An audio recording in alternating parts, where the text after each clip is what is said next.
냠지 진보도 유미종 또는 진보가 자다 다그러 다른 전도 실문도 또만 제자라기 숑잘. To liberate sentient beings, please generate the supreme bodhicitta before we start today's teaching. Now let's begin our detailed, careful discussion on the sacred, precious Lotus Sutra today, here together. For the important, profound Lotus Sutra, our plan for this current academic semester in 2016 is to complete the 6th chapter successfully together, which will mark the final conclusion clearly. When reciting the transmission, we recite the entire thing, right? Deni Jordan de Jitsu Chapati, Kasarne, Tamchitam Dambe Gerlong Gindan La, Kasarvaki, Gerlong to Kid Mubarushi, Kondo Chiparusha, Nyantu. Gerlong walked on the Sanji Jar, Tomjo, Samjela, Nimker, Kurto Shebadam, Zambadam, Rumor Shebadam, Chupra Sheper and Girti, Sanji Jordan de Teta Katambi Chun Zamber and Jero, Tele, Tele.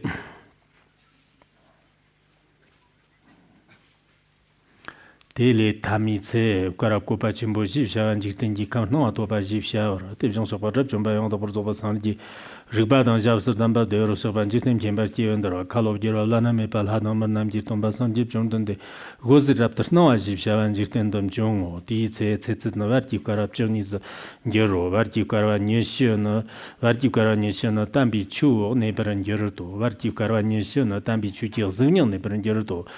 Di sanji ji jiang de de bren jere de san jiang jiu mo dang sama me pa dang ngam zhou dang yang sa me pa jim ngan dang me wa me pa nyam ba nyam ga wa mzi ba ta na de ba men ri yi zhe la ren bo ji jiu jiang rab de jian ba se ji ge be me ma ri se ji be me do ge gang wa de de le xiang ji san hua Gyarton Chag Mang Burum Jumran Ro, Ter Nyantu, Nyantu She, Chag Gyarton Chag. Gyarton Chag Me Bra, Chame Banjawan Gero, they love the Tichindam, the Kirkin Korean Marnango, they love the town the Kura, Tagam Jonayan, John the Dejan Shaba, was the raptor now with Tambala Tambichu, Yons and Zambala Sumber and Gero, Tina John the GT, 6 of Japan, the Tapkasardo. Gerlong Jeda San Jian Ying, Chame Caravan, Neftan Wochondi, Gani Namji Tambi Chu, Tamnim Choshe, Mountina San Jian, Yeram Tong, Tomchosam Jons, Sanwai, Yaranam the Wochon, the Tong, Sanji Shishern of Gerlondo, Dina Samber Shepherd Shub, Jan Kanyazo, Namlam Choshin, Lana maybe Shin Dojo, Tina Tamiliti, Jitin Gonam Somba, Meber Jong Chimber and Gerard, the Jana Yang of Tronger, the Namda Yang Gaftana, Tagda Gashi Yutogova the Sergit Patak Lubra Jana, the Renshin Shan, the Renshin Shan John Natsoba, Magma Ripri, Dena Rede, Yutogova, number of John, Tena Gerlunda, Jean the Yer, Metombo Lubra Jambate, Meto Natso.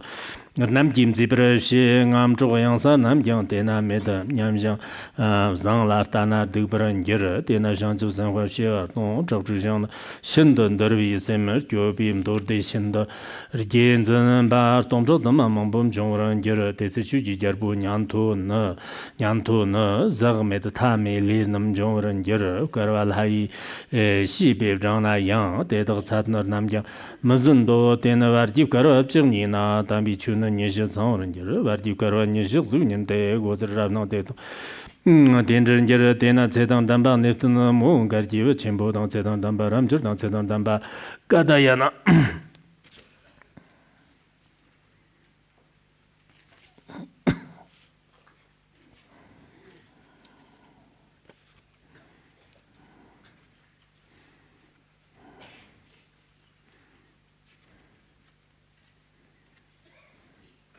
Sedayan, Sedan Dambakata, Chembo Li, Darne Munzamber John de la Tajan, Tice, so you love Johnny Six Japan, that Surdo, Huawa Chembo, Jabjumba, Sanji Shatia Mayimcho, Darchaglana, Tipsi Shira, Sanji Jana Raptor Sur, Kavankin, Penang Eberian, Darchaglana, Mumchuk, Dartsukanga Raksur, Jare Darchal Lontan Jera Makishonse.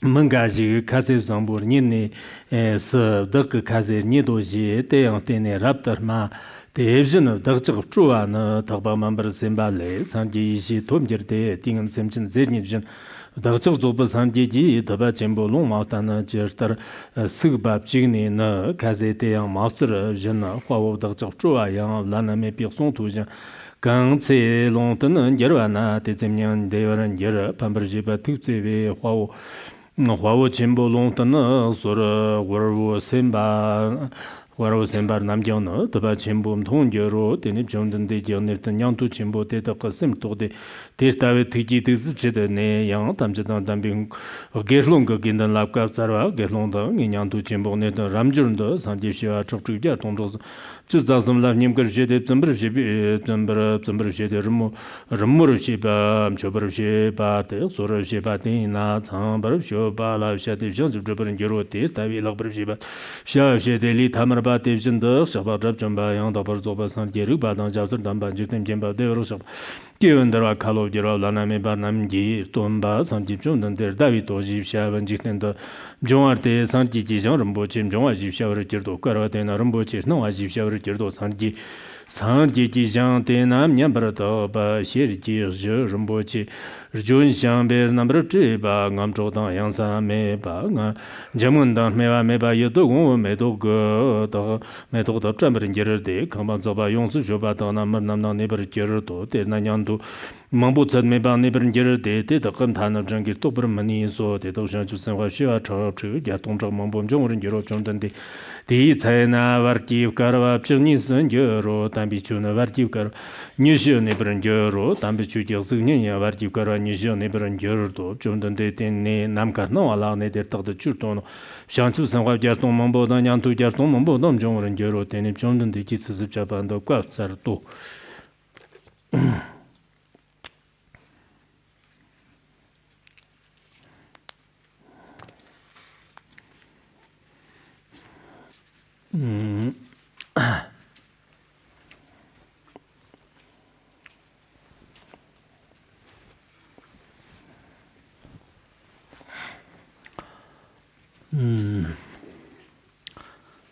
Thing, right? Let's talk about the Lotus Sutra. During the entire process of teaching the profound Lotus Sutra, it seems that the number of people attending today's class is still quite good indeed. Not only has the number of those who persist faithfully not decreased significantly at all, but there are even more people now present today. I would also like to sincerely express my warm, heartfelt welcome. Welcome to everyone here today.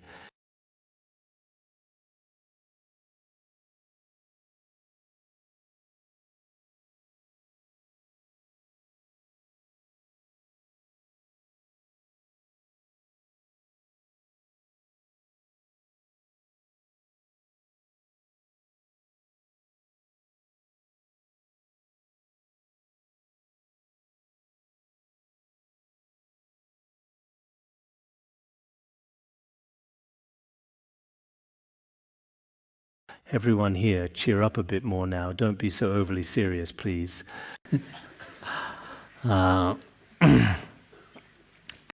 Today, we are going to talk about the significant Lotus Sutra.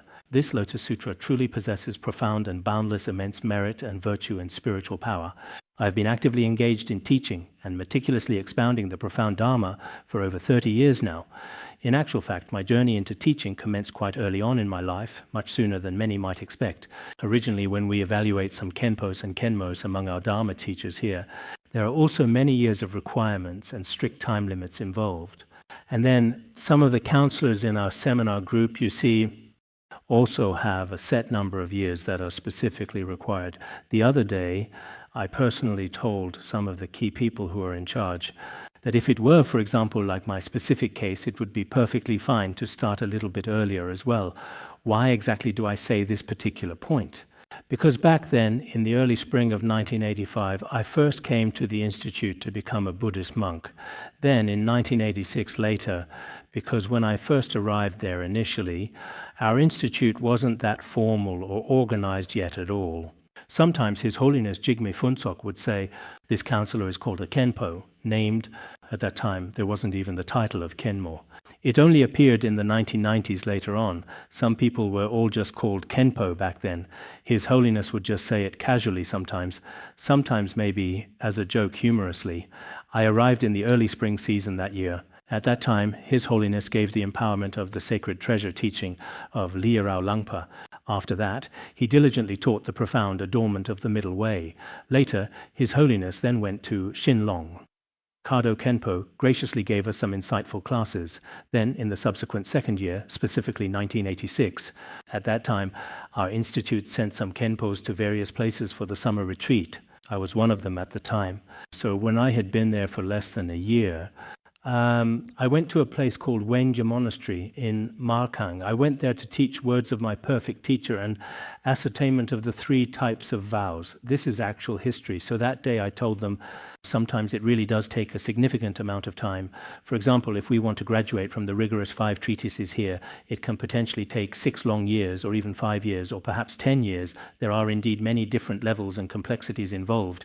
But at that particular time, for me personally, it was about a single year, a little over a year and 2 months. Then I calmly went out to teach.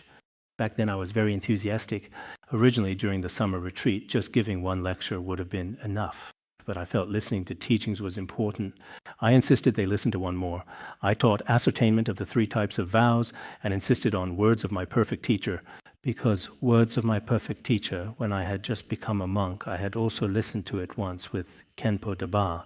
What I truly mean to say, as I have just mentioned previously, is this. It includes the training of Dharma teachers in various places, as well as some dedicated counselors who are quite good. If I put it the way I just did, it doesn't sound particularly nice, but I genuinely feel that some things probably won't fundamentally change in the foreseeable future. If they do change, it would really be a bit, for example, teaching the Dharma today and slandering it tomorrow.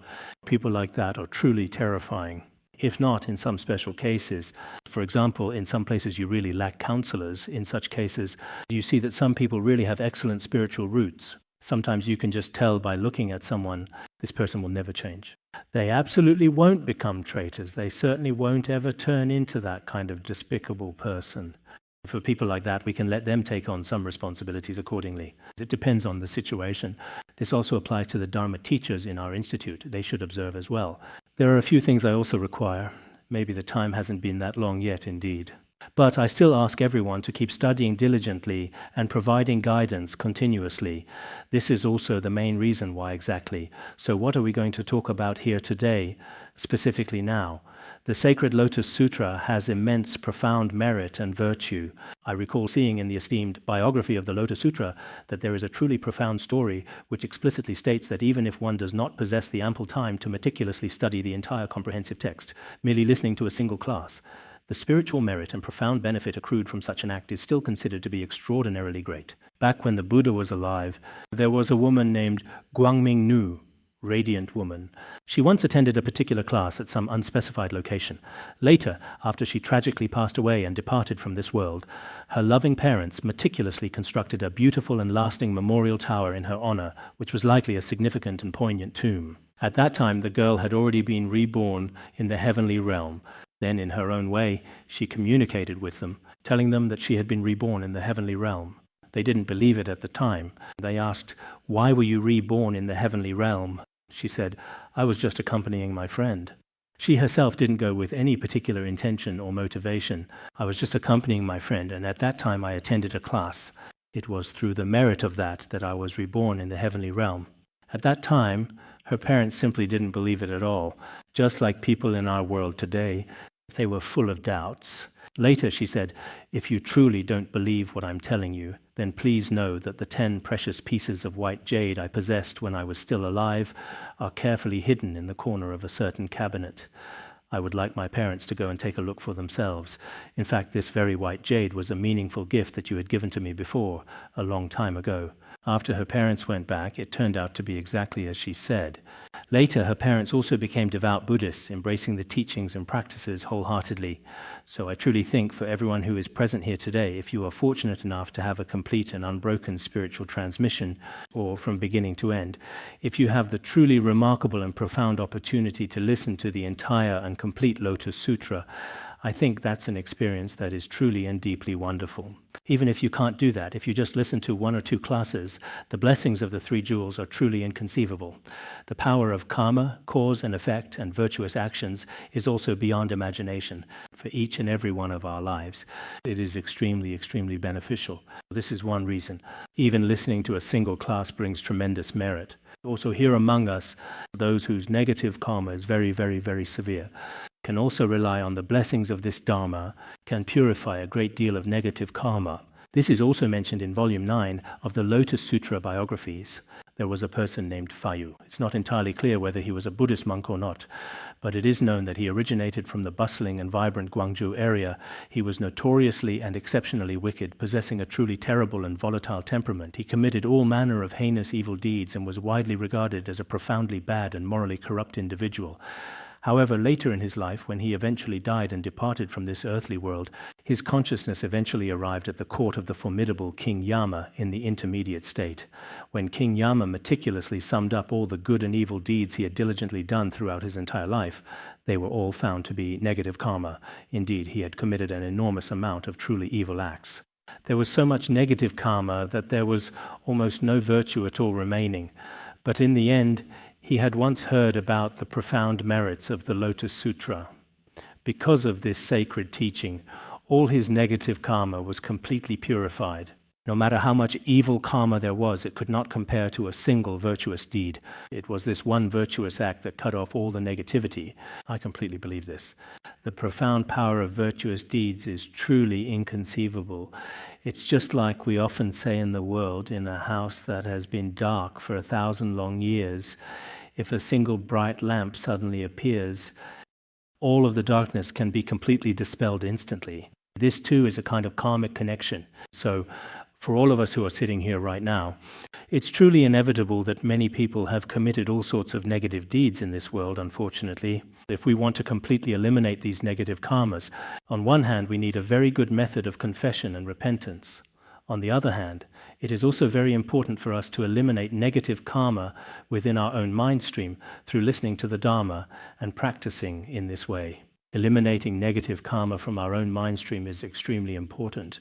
So, through these stories and examples, we should also understand that the merits of this sutra are truly inconceivable. Therefore, the time we might spend discussing it may take a year or even 2 years.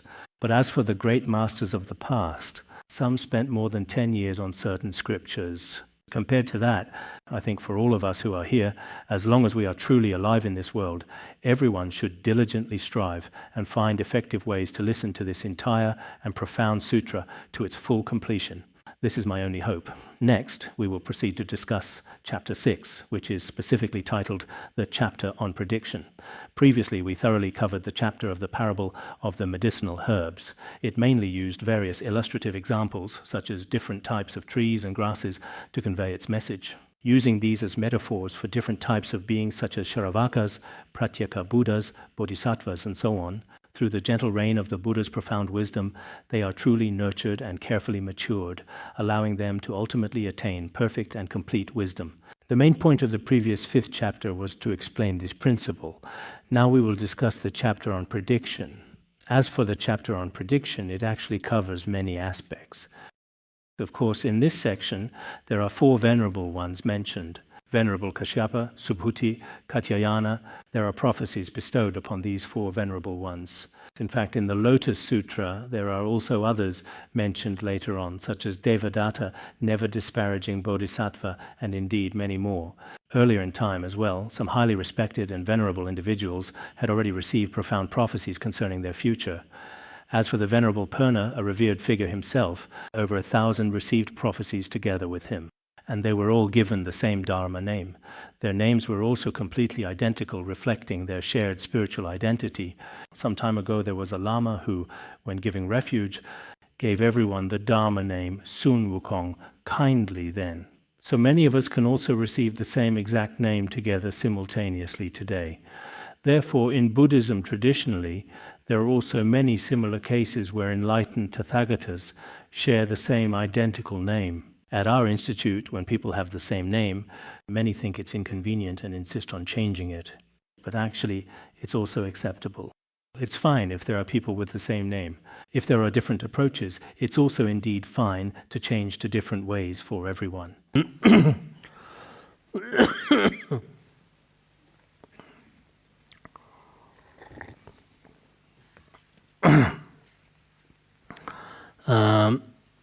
Next, we come to the important chapter on prediction, the 6th chapter now. The Buddha has already finished explaining the previous verses completely today.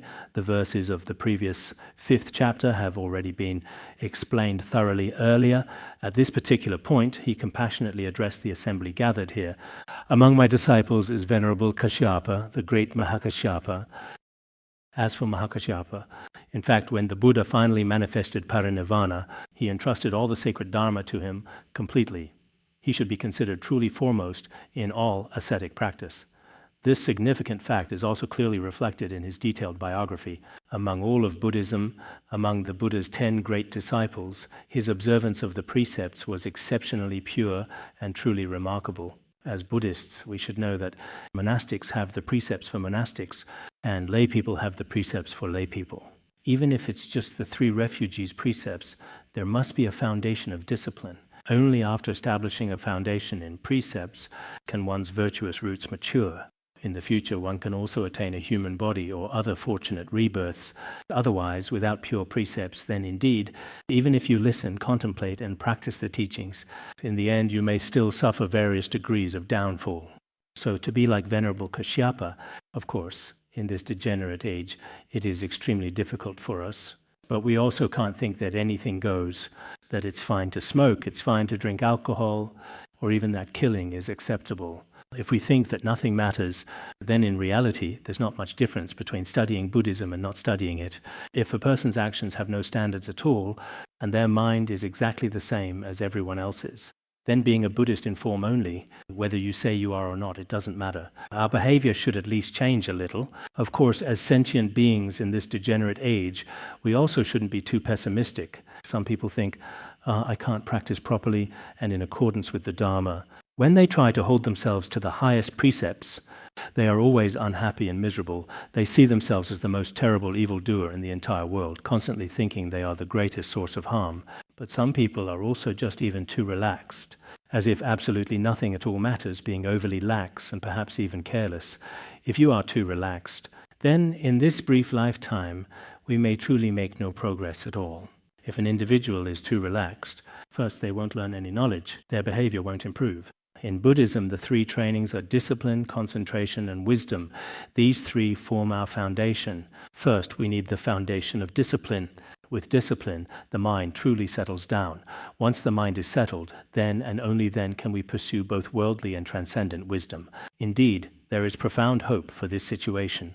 At that significant time, the Buddha, the enlightened one, compassionately told his assembled disciples that his esteemed Venerable Kashyapa in future lives would personally pay homage, meaning he would be able to meet an astonishing number of 300 million billion Buddhas, the supremely revered, world-honored ones. 300 million billion is an extremely large number. In the distant future, he will most certainly be able to reverently pay homage to that immense multitude of enlightened Buddhas, and in front of each and every one of these revered Buddhas, he will perform his devotions. He will make offerings, show respect, honor, and praise, and he will widely and extensively expound the Tathagata's boundless, profound, and great Dharma.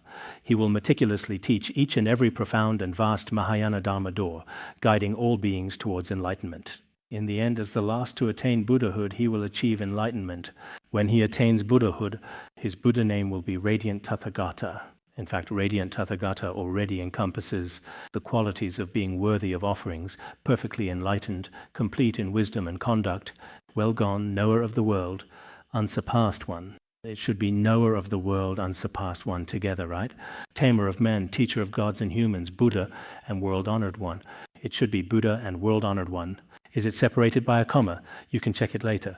It seems the Sutra on the 10 titles of the Buddha is a scripture specifically about the Buddha's 10 titles. All are included in the scripture. I don't remember clearly. I think Buddha and world-honored one are separate, right?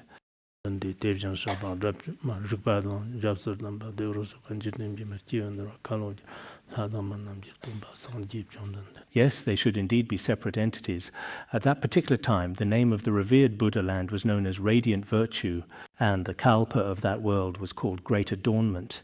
This Buddha, the Tathagata of Radiant Light, had a Buddha life of 12 minor kalpas. What constitutes a minor kalpa has different explanations in various sutras and treatises. Regarding human lifespan, it increases from 10 years up to 84,000, then decreases back to 10 years.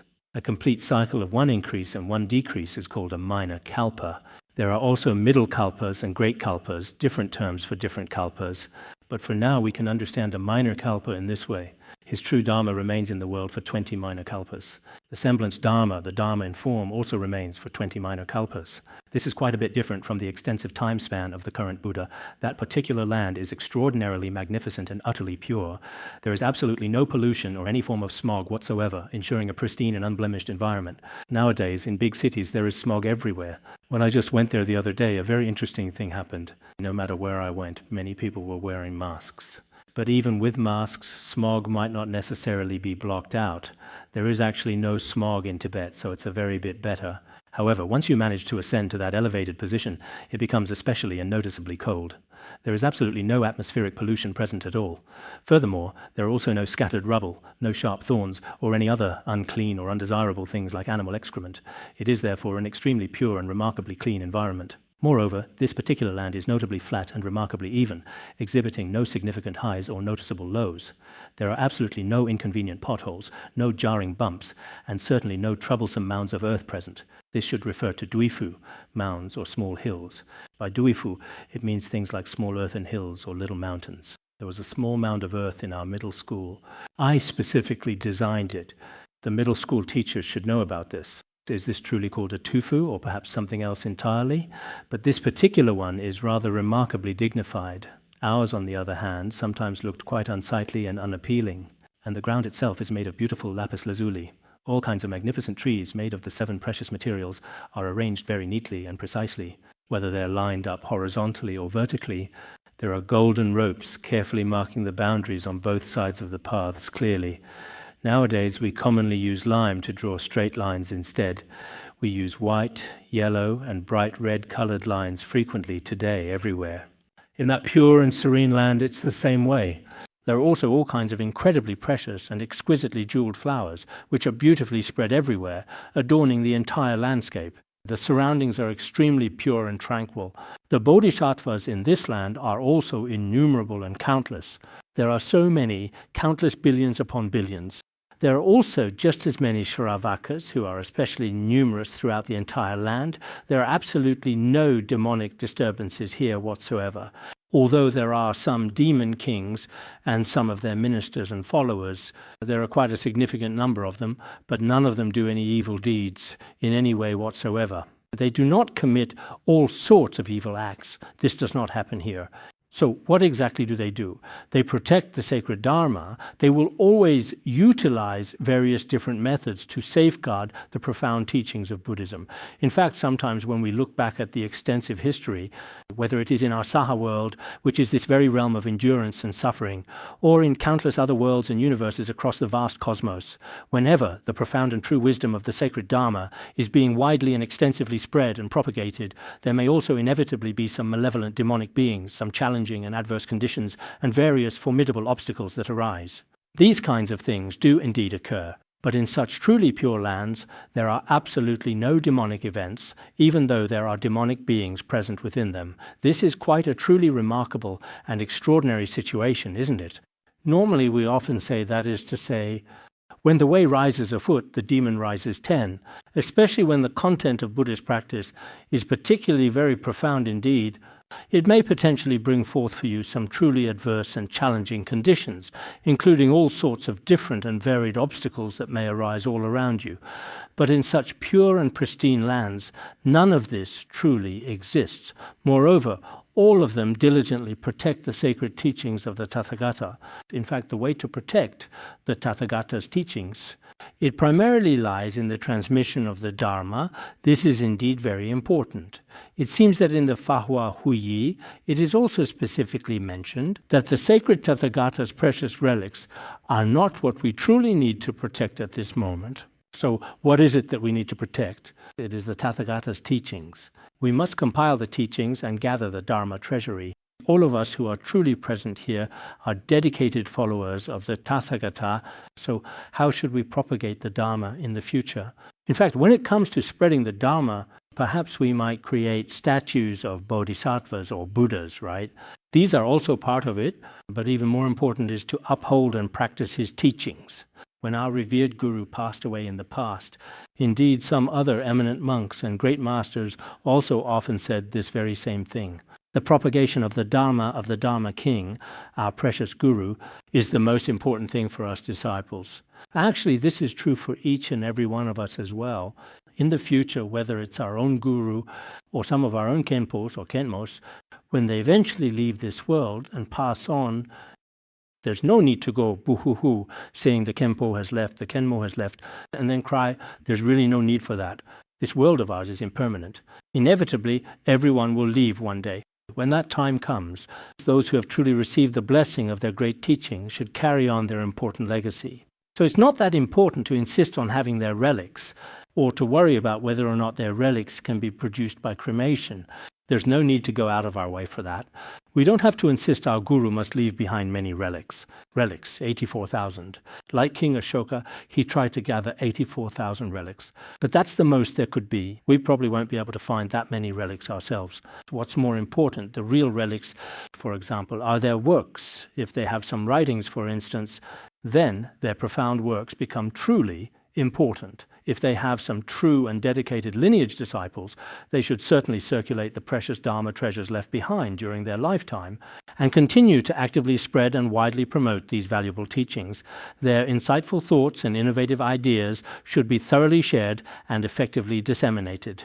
This is an extremely important endeavor. Look at how many Khenpos and Khenmos there are at the Institute who have been giving lectures to everyone for such a long time.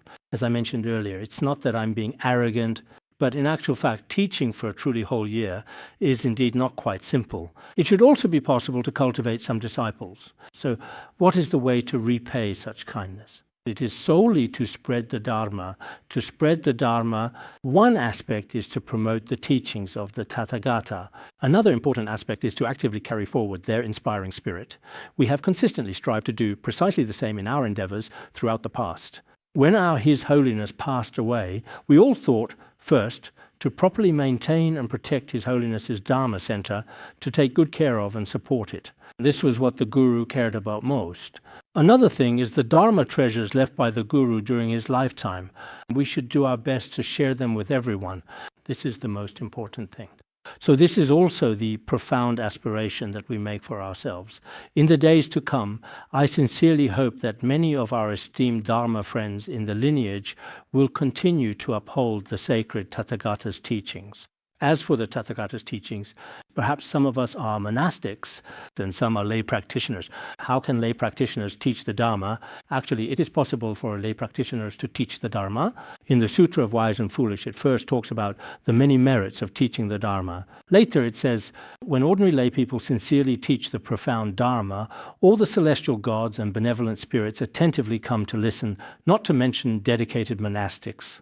It also says that if a monastic is by the roadside, for example, reciting or teaching the Dharma, many spirits and deities will come to listen. There are such accounts as well. The Sutra of Wise and Foolish explains this very clearly and comprehensively. Therefore, if our motivation in all aspects of our lives is not swayed by the 8 worldly concerns, as I just mentioned, for lay practitioners to teach the Dharma, it is indeed permissible for those wearing lay clothes to teach the sacred Dharma. When they teach the Dharma, gods, humans, and spirits also come to listen, all the more so for monastics. Therefore, in this world, we also sincerely hope that the profound teachings of the Tathagata, just like Venerable Kashyapa, who was truly able to receive and fully comprehend the Buddha's profound teachings at that particular time, in the end, he temporarily manifested his parinirvana at the sacred Mount Kukutapada. When Maitreya Buddha appears, he will return to this world and emerge from meditation. According to the teachings of the Śrāvakayana, this is how it is understood. Therefore, today we also sincerely hope that everyone gathered here in any future era will continue to thrive. No matter where you are, should take on this responsibility.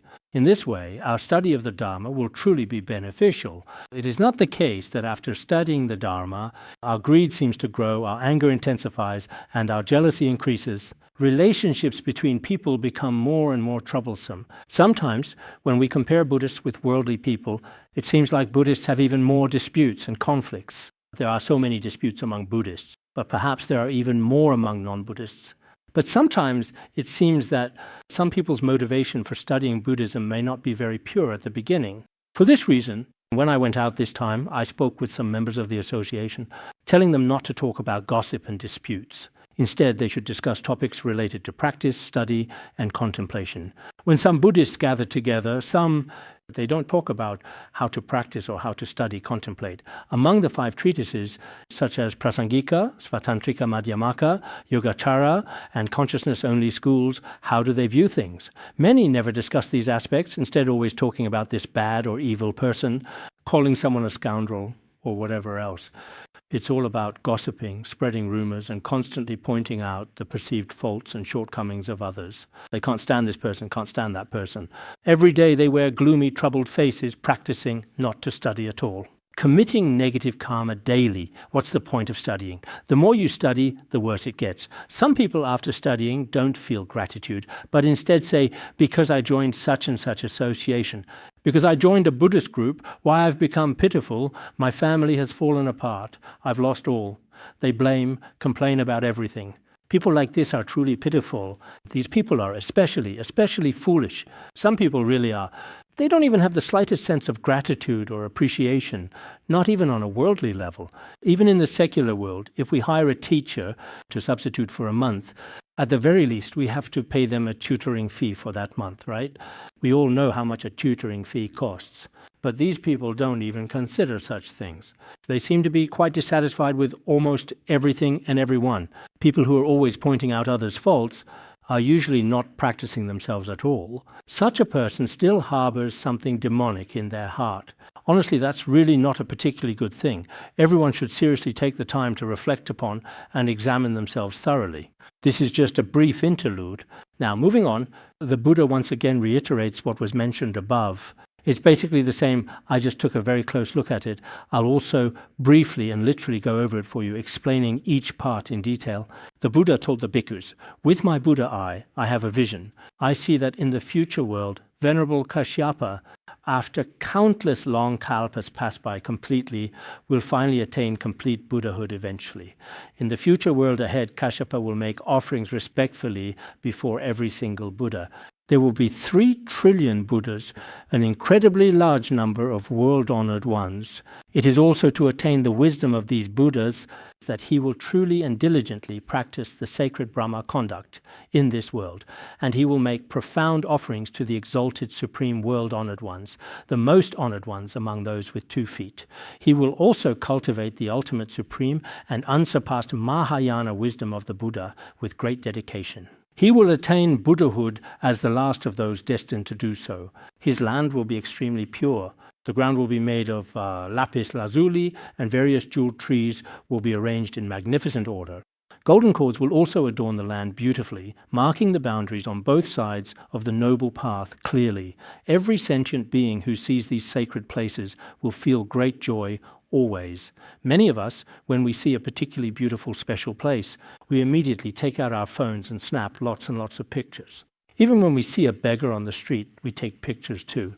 Nowadays, Chinese people not only take pictures of beggars and unpleasant things, some even feel delighted to record people jumping off buildings. They think to themselves, wow, this time I have truly captured a really exceptional shot. They do not try to offer any help, but instead they patiently and happily wait just to capture the person in the act of jumping. So in this particular context, if we were to genuinely arrive at this pure and unblemished land, everyone who sees this pure blessed land is filled with great joy and delight. Moreover, this sacred land often emanates wonderfully fragrant sweet scents constantly throughout. There are all kinds of famous, beautiful, colorful flowers, including utpala flowers, blue lotuses, and so on everywhere. These beautiful flowers are blooming absolutely everywhere, truly. There are also all sorts of extremely rare and exquisite and stunning things indeed, adorning and beautifully beautifying the entire Pure Land. This sacred land is extremely flat and perfectly even, with no pits, no bumps, and absolutely no hills whatsoever. Unlike the pristine and ideal places we envision, some places we encounter in reality are especially dirty, incredibly messy, and truly unpleasant to behold. It seems that the ancient and revered Sutra of the Wise and the Foolish also makes mention of this very concept. If sentient beings diligently practice the 10 virtues, the places where they are reborn are truly flat, dignified, and beautiful. But if we commit the 10 non-virtuous deeds, the environment that we ultimately end up in will be extremely foul, truly unpleasant, and quite undesirable, including the sudden and alarming appearance of various poisonous insects and the widespread outbreak of devastating plagues, which brought immense suffering and widespread destruction to the affected regions. The other day, when I was talking with someone, I was having a really interesting conversation. He asked me a rather interesting question. I said, "That's actually a pretty good and valid point indeed. Is it that the external world and the karma of sentient beings manifest in a way that matches each other?" It was Professor Zhu Qingxi. We talked for about 3 or 4 hours that time. He asked a lot of questions about the Yogacara school's concept of alaya, storehouse consciousness. He actually talks about alaya every day. He's widely known as Mr. Alaya today everywhere, but I shouldn't really say that carelessly. The old gentleman is a very good, kind person, actually. He's an excellent, renowned scientist, truly indeed. And I can honestly say he's a true Buddhist. When he was serving as the president of the University of Science and Technology, he consistently exhibited the same demeanor and approach, and indeed he still maintains that even now. Even at such an advanced age, his mind is very clear. Every question he asks is even more professional than some of the ones asked by our monastics. So you all can see for yourselves when the time comes. What he said at the time, I was very satisfied with that statement. I said, yes, you're right. What we're talking about is the superior result, adhipati phala. There are the ripened result, the operative result, and the superior result.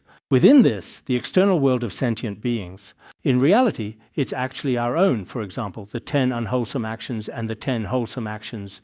The world appears as a corresponding manifestation of these. It's just like when we dream. If I have negative tendencies, then when I dream, the whole environment is especially foul, and there are even evil people appearing.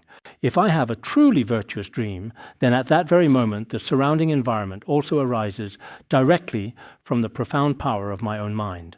Indeed, after practicing virtuous deeds and being reborn in a pure land, at that time relying on the habitual tendencies of their virtuous actions, the purity of the pure land truly manifests as a result. If we are indeed reborn in an impure land, it is the very much same principle. There are also countless bodhisattvas like this, truly innumerable. Each bodhisattva's mind will also become gentle and pliant, and they will truly attain great and significant miraculous powers. They will faithfully uphold all the profound Mahayana Sutras of all the sacred Buddhas. All of the assembly of Śrāvakas are indeed the final beings with absolutely no more outflows. What are they called? They are called the sons of the Dharma King. Śrāvakas and Pratyekabuddhas are in fact indeed the Buddha's spiritual children. There are also an inconceivable number of them, very truly countless. For sons of Dharma King, I think is mentioned in the Jewel Cloud Sutra, sons of the Dharma King have gentle minds and never regress. They are unmoved by the 8 winds. Such beings are called sons of the Dharma King. Nowadays in the Han region, many people say, I am a disciple of this Dharma King, or I am the grandson or nephew of this Dharma King. There are all sorts of such claims, and people say these things a lot.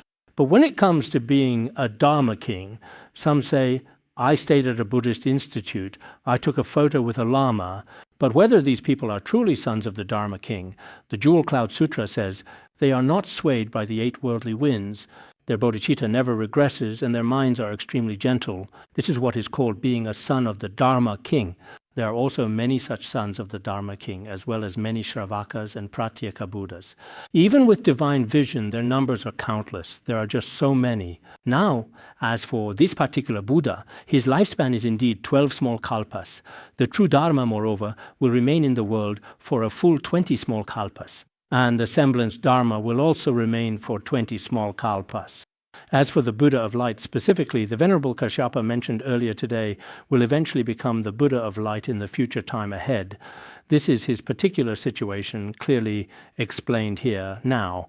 Let me say a bit more detail. What specifically have we just talked about above? It was the prophecy given to the esteemed Venerable Kashyapa. Moving forward, we will then proceed to discuss the revered disciples Mahamaudgalyayana and Subhuti, as well as Mahakatyayana, Katyayana as we indeed often say. When these people heard this, upon hearing the prophecy, they all became extremely nervous. Indeed, every single one of them was filled with an overwhelming sense of fear and trembling. When the Venerable Kashyapa received this significant prophecy, they were profoundly shocked and deeply moved by its implications. With their hands joined in reverence, they gazed intently at the Tathagata's noble face, not taking their eyes off him for a moment. In unison, they all spoke the following words. These three venerable ones spoke together. They really are quite admirable. Otherwise, if one venerable one received a prophecy or an award, the others wouldn't praise him. Each person muttering under their breath, he shouldn't be the one to receive the prophecy. Why can't I get it? Everyone would start saying all sorts of things to each other. But these so-called great bodhisattvas are truly different. Great arhats are quite different too. Their level of realization is certainly not the same. You all are indeed on a different level of realization. So the state of these great arhats is truly and remarkably different. You see, not only do they not feel any sense of jealousy whatsoever, but they are actually quite admirable and truly remarkable. I have some experiences like this myself, but I won't go into them now. Next, it goes like this. They all spoke together in unison before the revered Buddha, saying and said, Great hero, venerable one, Buddha, you are the supreme Dharma king among all beings here, among gods and humans, the sons of Shakya. You should have compassion for us sentient beings. Sentient beings here include Gadayana and Subhuti, as mentioned earlier. You can also bestow upon us the most beautiful voice, because they themselves also very much wished to receive a prophecy. Their words were still rather tactful. We really want to hear things that we like to hear. You can also graciously bestow this upon us, your devoted followers. They said, you should truly know what profound thoughts we are deeply thinking in our hearts. In our hearts, we genuinely and sincerely rejoice at seeing the Venerable Kashyapa receive a most auspicious prophecy. You also know, without a doubt, that this time we are truly and profoundly happy. There is no jealousy in our hearts. And with the nectar-like teachings of the Tathagata, all the burning poisons of afflictions have been dispelled, and we have attained coolness and relief. This is just like a guest from a famine-stricken country coming here. And later, when he meets the great king, the king arranges a wonderful and delicious feast for him. At this moment, that hungry person feels a sense of hesitation and fear in his heart, and he does not dare to eat directly. Only after receiving the king's special permission here does he dare to eat anything at all. We, the Śrāvakas and Pratyekabuddhas, are in the same exact situation now today. Every time we reflect on the shortcomings of our own Hinayana path clearly, we wonder how we could possibly attain the Tathagata's unsurpassed wisdom. Although the Buddha has often told us this before, he has frequently mentioned it, that we Śrāvakas will one day become Buddhas. In our hearts we are still indeed just like that hungry person just mentioned. We still have some lingering doubts and fears. We have never truly dared to fully believe it, just like that person we saw earlier who did not dare to eat.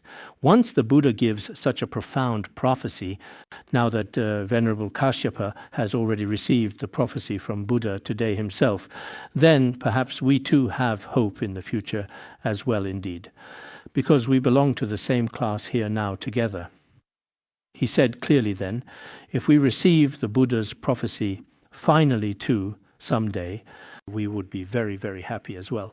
Indeed, there are also truly Buddha's prophecies. There is a scripture called the Sutra of the Tathagata's 5 Deeds. The Buddha specifically has a very short scripture about this. It seems to be included in the Ekottara Agama, but I'm not sure if it is. Maybe it is. It says that when the Tathagata appears, there are 5 things he must accomplish. What are these 5 things? The first is turning the Dharma wheel. The second is liberating his parents. That is, his parents in this life, or all sentient beings who are like parents. The third is to establish those without faith in the ground of faith. The fourth is to inspire people to give rise to the Bodhi mind, the aspiration for unsurpassed, complete enlightenment. The fifth is to bestow prophecies. When the Tathagata appears, he will definitely bestow prophecies. The Tathagata accomplishes these 5 deeds upon appearing. If these 5 deeds are fulfilled, then the Tathagata's work in the world will be complete. This is a scripture about these 5 things. Among the Buddha's sutras, some are extensive, such as the Lotus and Avatamsaka sutras. There are so many of these. Some are very concise. Today I just posted the sacred Mahayana Golden Sutra on Weibo. It only has 1 verse. It's very short. I said, "I'm giving you this precious gold for free. Do you truly want it?" Many people don't actually know how much this gold is worth. Some people keep passing this valuable gold around, and everyone genuinely thinks it's incredibly precious. Some don't understand clearly, some can't see it for what it is truly now. Anyway, there are many situations like this here today, so I won't go into detail further. So the great heroic Buddha always brings happiness to sentient beings in the world compassionately. May you also bestow your blessings upon us here. It's like a hungry person who at first doesn't dare to eat any food. Once the king graciously gives permission, they then eat just like everyone else. At first, many of us, the Śrāvakas and Pratyekabuddhas, didn't dare to truly believe that we had a genuine chance to attain full Buddhahood. Later, through the Avatamsaka Sutra and many profound explanations of the scriptures, we came to realize that every sentient being truly possesses the virtues of Tathagata Garbha. So everyone has the hope of becoming a Buddha.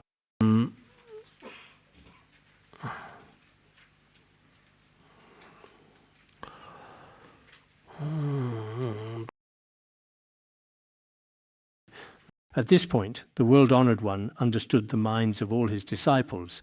He told all the bhikshus, starting with Subhuti, who was foremost in understanding emptiness, that he too in the future will pay homage to 3 trillion Nayutas of Buddhas, and before each and every Buddha he will respectfully make offerings, honor, and praise them.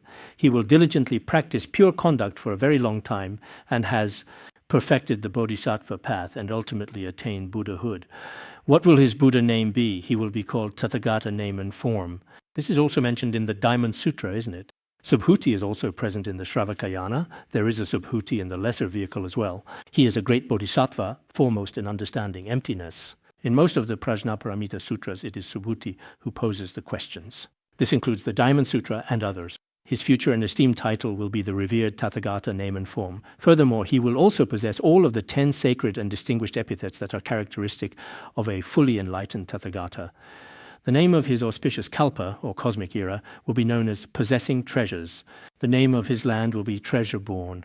The pure land of this Tathagata is basically the same as the pure lands of the previous Tathagatas, essentially identical.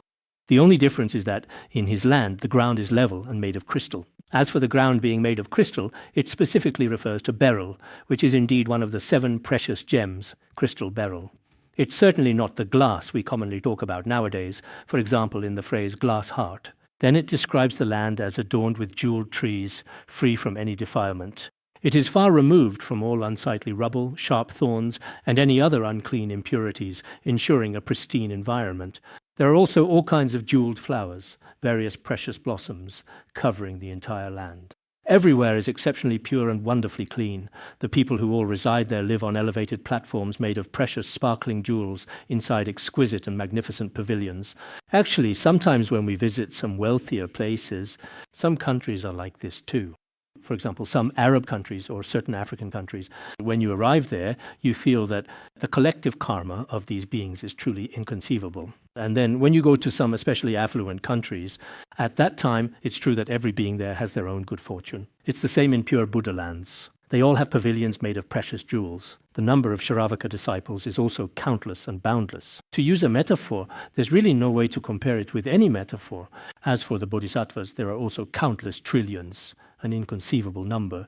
The lifespan of this Buddha is also 12 small kalpas. The true Dharma remains in the world for 20 small kalpas. The semblance Dharma also lasts for 20 small kalpas. This Buddha often teaches the Dharma while abiding in the sky. Because Subhuti, in the past, he cultivated emptiness so extensively, so when he teaches the Dharma, he doesn't need any Dharma seat, nor does he need any cushion. Even the most ornate Dharma seats made of wood are of no use. These are conditioned phenomena, they don't matter. He often teaches the Dharma right in the open sky. In this particular way, there's absolutely no need for any Dharma seats, powerful amplifiers, sensitive microphones, or anything quite like that. He teaches the profound Dharma in the wide open sky. He is truly able to liberate countless, boundless bodhisattvas and Śrāvakas. Subhuti truly is remarkably exceptional. We'll discuss the following verses in the next class. Earlier, 2 venerable ones received predictions. So there are still 2 more venerable ones who will receive predictions later. All right, we'll stop here for today.